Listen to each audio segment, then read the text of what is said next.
Hey everyone, this video is going to cover the ATAR English syllabus concept of voice with a particular focus on analysis.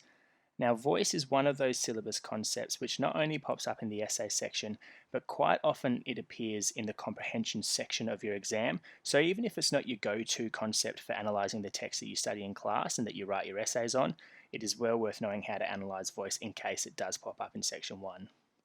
So before we begin, I'm just going to cover the major types of voices. There are the voices of the characters and the people that you see in texts. There is the voice of the person telling the story, which is the narrative voice. And sometimes you might get the author who interjects, or we see hints of the author's voice within the text you study. That's known as the authorial voice. As always, with your analysis, look to discuss representations in text. So ask yourself, who or what is being represented through the voice that you are discussing? Often voices are used to represent people and particular social groups. Sometimes voices can reflect particular social contexts, and if you want to take the next step up to a psychoanalytical discussion, you can look at that voice as an avenue to interpret and analyse a human condition. Just remember that no one cares about a fictional character, so always think about who or what the voice represents.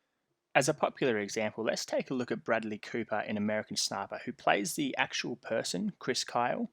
But his voice also represents the voice of masculinity, the voice of soldiers, the voice of husbands. These would be the social groups. Beyond that, you can look at this voice as representative of the patriotic voice that was prevalent in the USA after 9/11.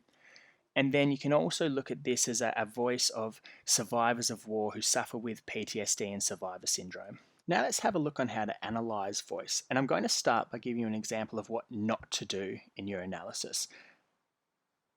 Now, this is quite a common sort of response that we'll get from students. It sets up a pretty good topic sentence where you identify a precise voice, you have a really good inference connected to that voice, but then the response falls apart in the analysis. So this one says, Chris Kyle's patriotic voice promotes warfare as a necessary evil in the fight for freedom. This can be seen in a panning mid-shot of Chris lifting weights. The camera zooms to a close-up shot of his intense facial expression to show his anger after he let the enemy soldiers murder an innocent child. The non-diegetic drumming in the background slowly echoes, signifying blah, blah, blah. Now, there's nothing wrong with that analysis, except it's not analysis of voice. Can you see that him lifting weights, non-diegetic audio, aren't actually his voice? Now, this isn't a trick question, but when you're analysing voice, you have to focus on the voice of the character. Now that sounds really obvious, but it is a mistake that exam markers encounter a lot when analysing voice. So the evidence of voice must be axial, and by that I mean you can analyse other techniques as long as those are only used to support your central analysis, which is of the voice.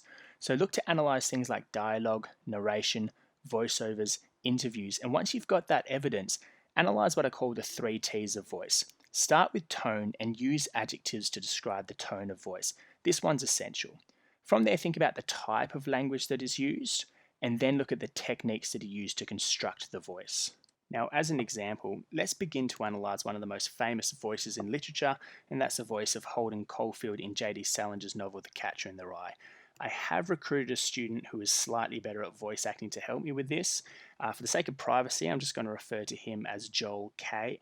No, that might be a bit obvious. Let's just call him J. Koyos. And in this scene, Holden Caulfield has been expelled again, and a teacher is asking him why he's given up on school and allowed himself to get expelled. Why? Oh, well, it's a long story, sir. I mean, it's pretty complicated. I didn't feel like going into the whole thing with him. He wouldn't have understood it anyway. It wasn't up his alley at all. One of the biggest reasons I left Elfton Hills was because I was surrounded by phonies. That's all. They were coming in the goddamn windows. For instance, they had this headmaster, Mr. Haas. Boy, that was the phoniest bastard I ever met in my life. 10 times worse than old Thurmer. On Sundays, for instance, old Haas went around shaking hands with everybody's parents when they drove up to school. He'd be charming as hell and all, except if some boy had little old funny-looking parents. You should have seen the way he did with my roommate's parents. I mean, if a boy's mother was sort of fat or corny looking or something, and if a boy's father was one of those guys that wore those suits with very big shoulders and corny black and white shoes, Then old hands would just shake hands with him and give him a phony smile. And then he'd go talk for maybe half an hour with somebody else's parents. I can't stand that stuff. It drives me crazy. It makes me so depressed I go crazy. I hated that goddamn Elkton Hills. Do you have any particular qualms about leaving? Oh, I have a few qualms, all right. Sure, but not too many. Now, this is some classic narration and dialogue from Holden Caulfield, very well read. Let's begin to analyse it. So, we could start by looking at his colloquial language, his local vernacular. He also swears a lot, so we can look at his use of profanities. On top of that, he's prone to exaggerations. Let's look at some of the things he exaggerates. Some of his anecdotes. He always gives examples from his life to kind of explain how he understands the world. On top of that, there's a repetition of words like crazy, phony, and depressed. So, if we're analysing Holden's voice, this is the narrative voice in its first person point of view. There's our first point of analysis. The tone is angry, cynical, and hints at depression. The type of language is a juvenile colloquial vernacular, and the techniques we looked at, things like slang, profanities, exaggeration, repetition, anecdotes, analogies. On top of that, and this is where it gets interesting, we also have his character voice. So all that he says when he's a character is why, oh well, it's a long story, so I mean it's pretty complicated. And when he's asked if he has any qualms or concerns about leaving, he says, oh, I have a few, but not too many. But we know from what he just narrated in between those two bits of dialogue that he does have a lot of issues with leaving. He has a lot of issues with school. So if we're going to analyse Holden's character voice, we're going to look at his dialogue. We'll look at the tone, and it's very different from his narration. It's polite, it's agreeable. The techniques, he's got avoidances and omissions as well as the dialogue. And the type of voice, we can begin to look at some aspect of denial there. But one thing, I don't really mind what you look at, but one thing to note is that his character's voice and his narrative voice are very, very different. But either one, whether you choose to analyse his character's voice or his narrative voice, you can see that you've got a bunch of quotes, a bunch of great techniques, and a bunch of great things to begin your analysis with.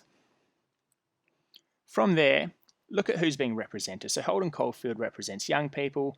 He does represent people with depression, unrecognised depression, especially in the 1950s. And he also represents those who are disenfranchised with American culture or society. All right, now that might sound like a lot, but when we recap it and have a look at an overview of how to analyse voice, you realise the process is actually quite simple. So you start by identifying the voice, who it belongs to, whether it's a character, a narrator, or author. Identify who or what is being represented by that voice. Then simply find some evidence of that voice and analyse the 3 T's: tone, type, and technique. Now these are just a few examples, and of course there are countless different voices that you can analyse in your own studies. Hopefully these examples gave you a good understanding of voice, especially how to begin analysing voice. So good luck with your own attempts.